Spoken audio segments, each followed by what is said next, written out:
Bem, para falar sobre a prisão preventiva de Daniel Alves, a gente conversa agora com a advogada criminalista e mestre em Direito Penal do escritório AVSN, Advogados Associados, Emanuela de Araújo Pereira. Doutora Emanuela, boa noite. Obrigada pela participação aqui no Fast News. Boa noite a todos, boa noite à equipe Jovem Pan. Queria agradecer primeiramente o convite de participar essa noite aqui com vocês. A gente que agradece a sua participação em plena noite de sexta-feira e para falar de um assunto espinhoso, né, doutora? Porque, conforme as informações que eu já adiantei aqui e o Luca confirmou para a gente, foi um dia em que Daniel Alves foi cumprir uma determinação da justiça e foi prestar um depoimento nesse caso de agressão sexual. Só que ele saiu preso, uma prisão provisória sem fiança. O que poderia ter acontecido nesse meio tempo que nesse ato dele de ir até o local para prestar de boa fé, né, de livre e espontânea vontade, esse depoimento, ele já não sai mais, ele acaba preso. O que justifica a prisão nessa situação? Bom, a questão da prisão do Daniel Alves, ela já tinha sido requerida pelo Ministério Público espanhol e acatado pela doutora juíza Maria Conceição Martim. Então, não é a questão de que ele foi dar o depoimento dele e já saiu preso. Já havia um pedido de prisão nesse sentido e foi aceito pela juíza, no qual, quando ele foi se dirigir à delegacia, já foi cumprido esse mandado de prisão. E muito possivelmente os advogados dele sabiam desse mandado de prisão que você mencionou e mesmo assim orientaram a Daniel Alves que ele fosse prestar esse depoimento, né? Havia, será que no radar dessa defesa que poderia acontecer essa prisão, doutor? Eu sei que é uma especulação, mas como você imagina essa situação? Havia essa possibilidade ou tinha essa possibilidade, tinha esse mandado, mas muito possivelmente não aconteceria nesse momento?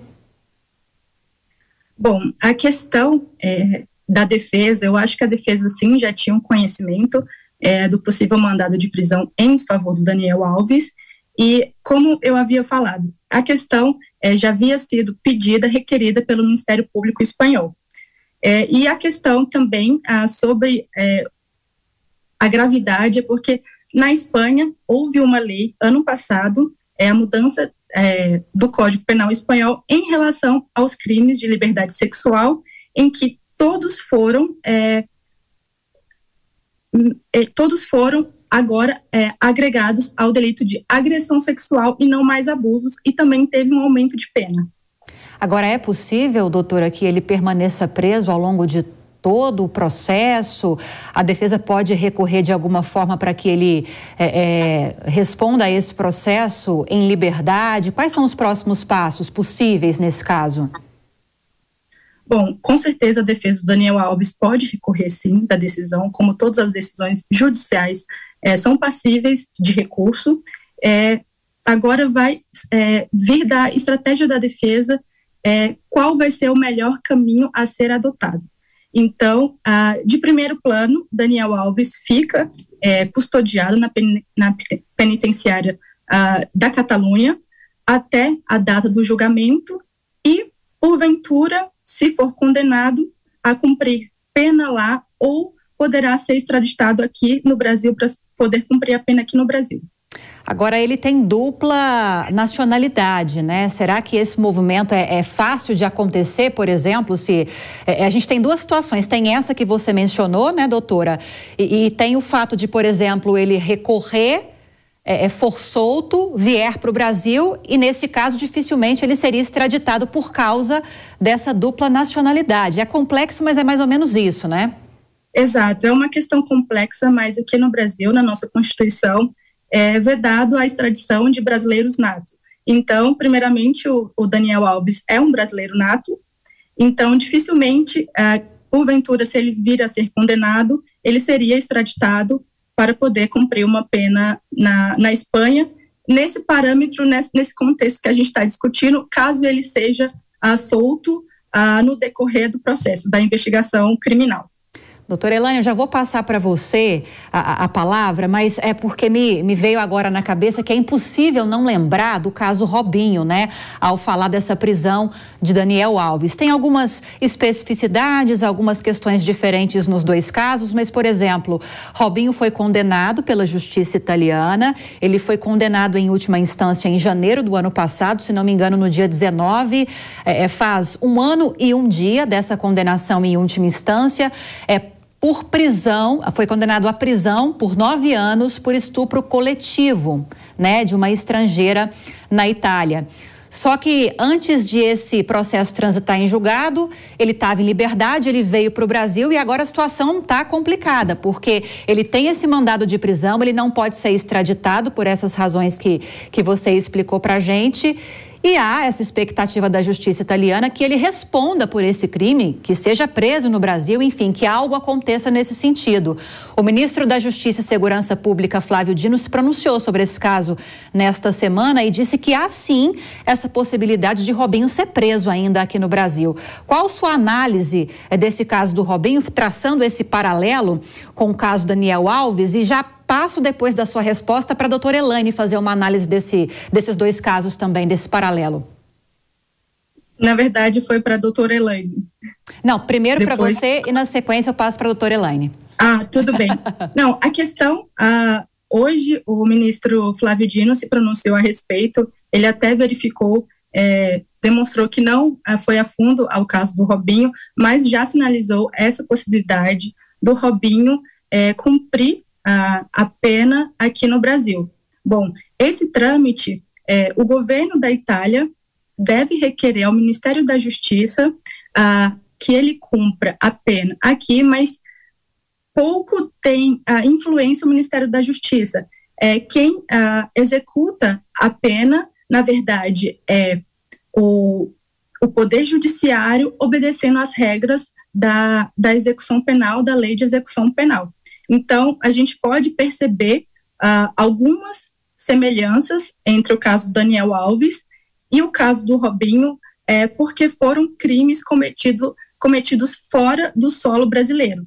Porém, os dois possuem o status de brasileiro nato e, por isso, podem ter essa questão de poder ser cumprido a pena aqui no Brasil. Doutora Elaine, quero sua análise a respeito desses dois casos e desse paralelo também, como eu mencionei, a doutora também falou para a gente, a doutora Emanuela, a respeito disso. No caso do Robinho, por exemplo, o que você vislumbra, doutora Elaine, a partir dessas falas dessa semana de Flávio Dino, se pode vir a acontecer todo esse processo de ele ser preso aqui no Brasil? E no caso do Daniel Alves, há algo que a justiça brasileira pode fazer nesse sentido?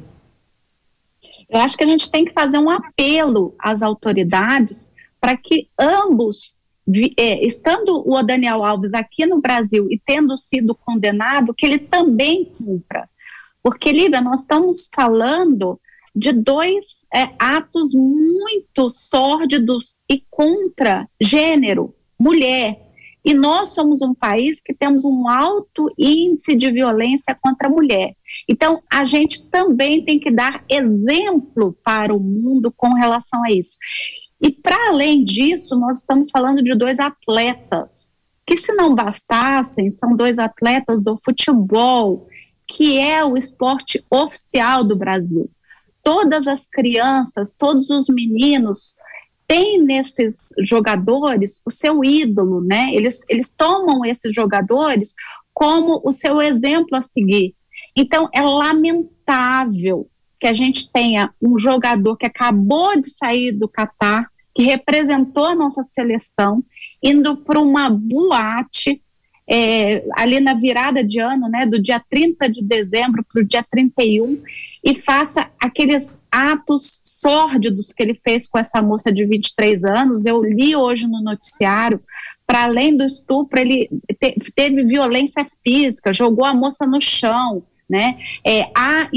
Há provas muito contundentes com relação a isso, né?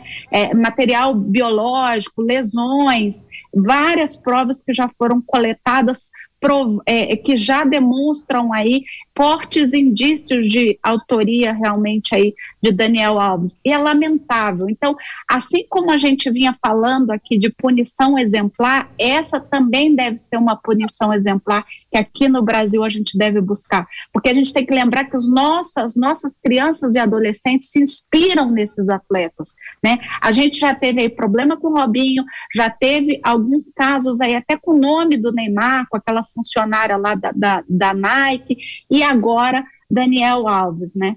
Então, para além disso, a gente faz aqui um apelo para que Flávio Dino, junto ao STF, junto ao Itamaraty, doutora, eu nem sei se o Itamaraty teria algum papel aí, essa era até minha pergunta à senhora, que a gente faça aí uma força-tarefa para que o Brasil comece a punir profissionais, as pessoas que fazem algum tipo de crime bárbaro como esse no exterior e venham para o Brasil se perfazendo do fato de que a gente não tem aí um convênio de extradição, então eu vou cometer o crime e vou para o Brasil ficar impune. Isso não pode continuar, né? Isso não pode continuar acontecendo, principalmente quando esses casos envolvem pessoas públicas, atletas.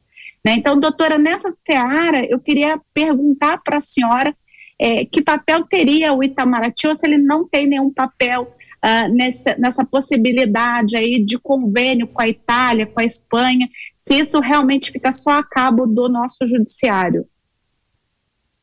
Bom, o Itamaraty não tem esse poder de interferência nessas questões. A rigor, esses procedimentos de extradição são feitos pelo Superior Tribunal de Justiça. Então, como nós somos um país, Estado democrático de direito, tanto a Itália quanto a Espanha também, então é possível haver um acordo entre ambos os países, tanto Brasil e Itália, tanto Brasil e Espanha. Então, eu acho sim que a questão do Robinho já é uma questão já posta, já teve uma sentença transitada em julgado, e agora devemos esperar também a persecução penal da questão do Daniel Alves também se exaurir, também com todo o devido processo legal, a partir de recursos, e depois ver também essa questão, se pode se assemelhar à questão do Robinho, porque até então não vemos nenhum andamento por parte do nosso judiciário em relação à questão do Robinho. A gente tem que ver também como está sendo feita essa comunicação entre o governo da Itália e o Ministério da Justiça. Então, como o nosso ministro Flávio Dino hoje já sinalizou essa questão, eu acho que também até pelo fato do Daniel Alves ter sido preso hoje, eu acho que essa questão do Robinho deverá, nos próximos dias, se movimentar pela grande repercussão negativa que houve em relação à questão do Daniel Alves. Agora, doutora Emanuela, o comentário da doutora Elaine me chamou a atenção para uma questão muito interessante também e latente, que precisa ser discutida, né? A gente tem 2 casos recentes, o Robinho nem tão recente assim, mas relativamente recente, que envolvem 2 atletas de renome, conhecidos no mundo inteiro, envolvidos em casos de violência sexual contra mulheres. E punidos, né? Não efetivamente punidos, mas pelo menos uma resposta da justiça, no caso Robinho e agora no caso Daniel Alves, já aconteceu. No caso do Robinho, até transitou em julgado já. Há diferenças consideráveis em termos de legislação nessa área, quando a gente fala de Brasil e quando a gente fala de Europa, porque a impressão que dá são 2 possibilidades. Ou isso não acontece muito aqui no Brasil, o que dificilmente é isso que esteja acontecendo, ou a legislação na Europa ela é mais rígida a respeito disso e pune mais quem venha a cometer esses casos de abuso e violência sexual contra mulheres. Qual é a sua leitura em relação a essas legislações? A nossa seria mais condescendente a esses casos? Ou as nossas instituições não estão preparadas para acolher, para ouvir as mulheres vítimas de violência sexual? Bom, eu não vejo que a nossa legislação brasileira seja menos rigorosa do que a legislação da Europa, no país da Espanha ou no país da Itália, que foram os crimes cometidos lá. Eu acho que a resposta do judiciário brasileiro ainda continua sendo lenta em relação à questão da violência de gênero, a violência contra a mulher. Em 2009, a gente teve uma mudança na lei, no Código Penal, que aumentou a pena do artigo 213. Então, houve um recrudescimento da legislação brasileira, porém, eu acho que, como sociedade, a gente não consegue ainda enxergar essa resposta que é tão pertinente para a nossa população enquanto gênero feminino. Então, a legislação da Europa tem suas particularidades, como toda legislação. Como eu disse no início, a legislação da Espanha, houve uma mudança no ano passado, agregando todos os crimes contra a liberdade sexual à nomenclatura de agressão sexual. Então, qualquer tipo de violência, seja física, seja sem consentimento algum, já entra no delito de agressão sexual. E quando há essa agravante da conjunção carnal, seja por via vaginal ou bucal ou anal, ela tem um aumento muito rígido que chega até 12 anos ou a 15 anos. Então, na legislação brasileira também há essas questões que agravam a pena. Eu acho que nós, como sociedade, ainda não conseguimos enxergar essa resposta do Poder Judiciário, mas não que haja um abrandamento da legislação brasileira e um recrudescimento da legislação espanhola ou italiana. Eu acho que todas as legislações têm, sim, penas que são aplicadas, que são puníveis com uma prisão de muitos anos, né, que eu acho que essa é a resposta que como sociedade, queremos ter, mas não vejo essa questão da legislação brasileira ser menos rigorosa do que a legislação da Espanha. Doutora Elaine, sua análise vai nesse caminho? Sim, primeiro queria agradecer o esclarecimento e fazer uma ressalva. Eu falei STF e me corrijo, é STJ, e aí aproveito aqui o nosso espaço, nós três como mulheres, né, para que o STJ tome medidas severas, punições severas e faça esses acordos que devem ser feitos para punição tanto de Robinho, já que a ação penal dele já está transitada e julgada, e para que acompanhe, né, este caso de Daniel Alves. E aí, doutora, eu queria só saber da senhora, assim, aqui no Brasil a gente sabe que as penas são muito similares, mas a gente tem um problema da lentidão, da morosidade nos processos, né, punitivos, né, os processos no judiciário para punição efetiva. Lá, uma vez que não seja aceito aí o recurso que possivelmente a defesa de Daniel Alves irá impetrar aí nos próximos dias, se ele continuar ali detido, né? A senhora tem ideia de quanto tempo demora? Porque lá me parece que o processo é um pouco diferente, né? A denúncia é para começar um processo investigatório, né? E não quando termina a fase de investigação, como aqui no Brasil. Então, ainda teria aí todo um processo investigatório para depois entrar aí no processo de conhecimento, né? De oitivas, etc., para que tenha sentença. Isso é moroso na Espanha? A senhora tem conhecimento de como é que funciona essa questão processual na Espanha? Bom, eu não sei te precisar realmente quanto tempo vai levar a persecução penal do caso Daniel Alves. Eu acredito que seja um tempo inferior ao do Brasil, até por questão de população e de demanda judiciária. Na Espanha, eu acredito sim que seja menor que as demandas que a gente tem aqui no Brasil. Então, acho que por essa perspectiva, eu acho que o caso deve ter um lapso temporal menor do que se fosse aqui no Brasil.